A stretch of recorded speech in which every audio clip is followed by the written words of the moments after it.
సంక్రాంతి మరియు కనుమల విశిష్టత.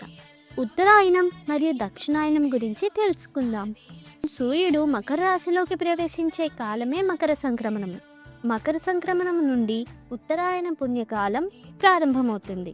ఆ తరువాత కుంభ, మీన, మేష, వృషభ, మిథున రాశులలో కొనసాగినంత కాలం ఉత్తరాయణము.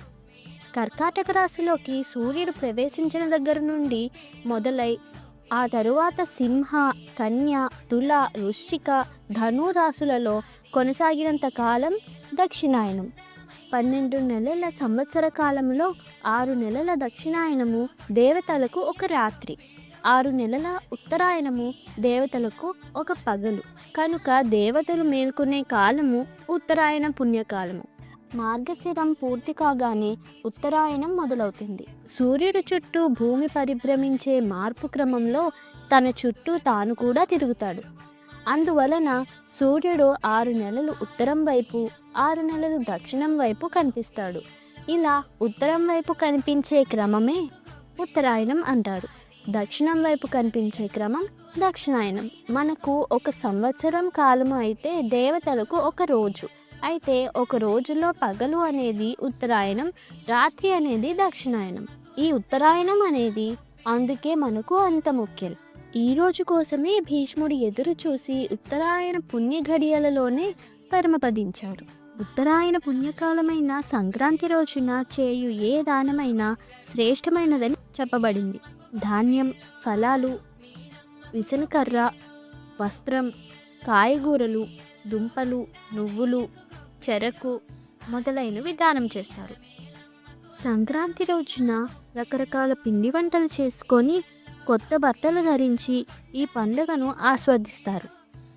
ఈ రోజున స్వర్గస్థులైన మన పితృదేవతలు మరియు పూర్వీకులను ఇంట్లోకి ఆహ్వానించి వాళ్ళని దైవ సమానులుగా భావించి వాళ్ళకి భోజనం మరియు వస్త్రాలు సమర్పిస్తాము. సంక్రాంతి పండుగలో ప్రత్యేకమైనది ముగ్గులు. ముగ్గుల వెనుక ఉన్న పరమార్థాన్ని ఇప్పుడు తెలుసుకుందాం. రాళ్ళు రప్పలు లేకుండా ఒక పద్ధతిలో అలకబడిన నేల మేఘాలు లేని ఆకాశానికి సంకేతం. ఒక పద్ధతిలో పెట్టబడిన చుక్కలు రాత్రివేళ కనిపించే నక్షత్రాలకు సంకేతం. చుక్కల చుట్టూ తిరుగుతూ చుక్కలను గల్లలో ఇమిడ్చే ముగ్గు ఖగోళంలో ఎప్పటికప్పుడు కనిపించే మార్పులకు సంకేతం. ఎంత పెద్దదైనా చిన్నదైనా ముగ్గు మధ్య గడిలో పెట్టే చుక్క సూర్యస్థానానికి సంకేతం. ఇక వివిధ ఆకారాలతో వేయు ముగ్గులు విల్లు ఆకారం పునర్వసు నక్షత్రానికి, పుష్పం పుష్యమి నక్షత్రానికి, పాము ఆకారం ఆశ్లేషకు, మేక, ఎద్దు, పీత, సింహం ఇలాంటివి మేష, వృషభ, మిథున, కర్కాటక రాశులకు 9 గడుల ముగ్గు నవగ్రహాలకు సంకేతాలని చెప్పవచ్చు.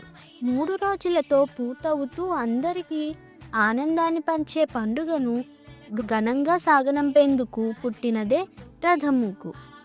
అందరూ ఒకరికొకరు తోడుంటూ కలిసి సహజీవనం సాగించాలి అనే సంకేతాలతో ఒక రథం ముగ్గు తాడును మరొక ఇంటి వారి ముగ్గుతో కలుపుతూ పోతుంటారు. గొబ్బెమ్మలు కృష్ణుడి భక్తులైన గోపికలకు సంకేతం.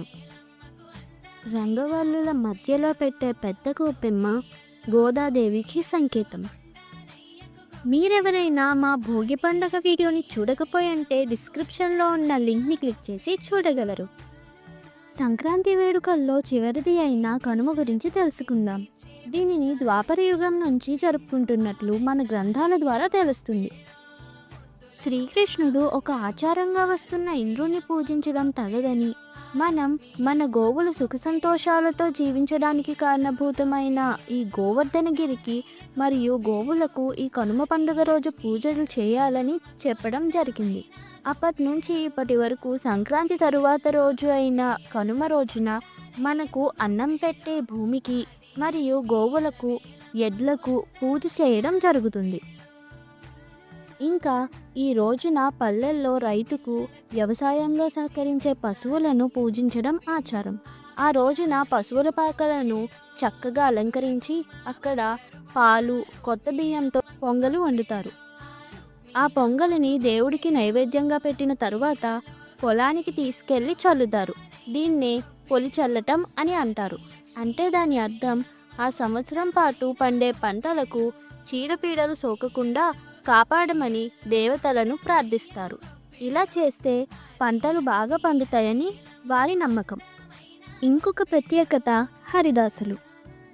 హరిని కీర్తించే భక్తులకు సాక్షాత్ శ్రీకృష్ణుడే హరిదాస రూపంలో వస్తాడని సంకేతం.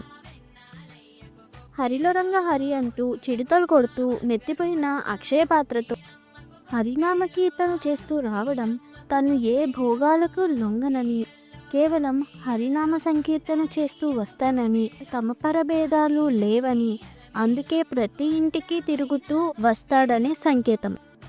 ఇంకొక ప్రత్యేకత గంగిరెద్దు. ముందు వెనకాల చెరో ప్రమధునితో ఎత్తైన మూపురం శివలింగాకృతిని గుర్తు చేస్తూ శివునితో సహా తాను సంక్రాంతి సంబరాలకు హాజరయ్యానని చెప్పే సంకేతం గంగిరెద్దు. ఆవు లేదా ఎద్దు ఇంటి ముందు ముగ్గులో ఉంచిందంటే ఆ నేల ధర్మబద్ధమైనదని అర్థం. జుగోప గోరూప ధరామి ఓర్విన్. దీని అర్థం ఆ నేల ఆవుకి సంకేతం, ఆ నేల నుండి వచ్చిన పంటకు సంకేతం ముంగిట నిలిచిన వృషభం. మీరు చేసే దానమంతా ధర్మబద్ధమేనంటూ దానిని మేము ఆమోదిస్తున్నామని ఇంటింటికి తిరుగుతుంటారు వృషభ సహిత శంకర పరివారం. సంక్రాంతి రోజున చిన్నపిల్లలు గాలిపటాలు ఎగరేస్తూ ఉంటారు. ఈ రోజున ఎడ్ల పందాలు, కోడి పందాలు నిర్వహిస్తూ ఉంటారు. సంక్రాంతిని ఆంధ్ర ప్రజలే కాకుండా దేశమంతటా విభిన్న పేర్లతో జరుపుకుంటూ ఉంటారు.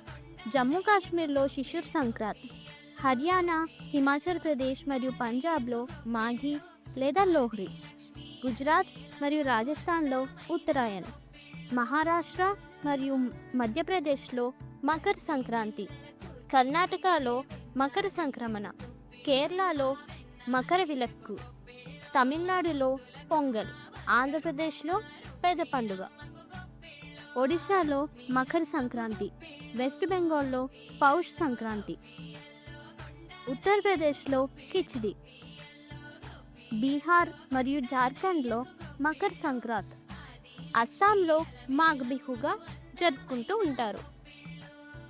మరిన్ని ఆధ్యాత్మిక అంశాల కోసం మా సురభి డివోషనల్ ఛానల్ని సబ్స్క్రైబ్ చేసుకోండి.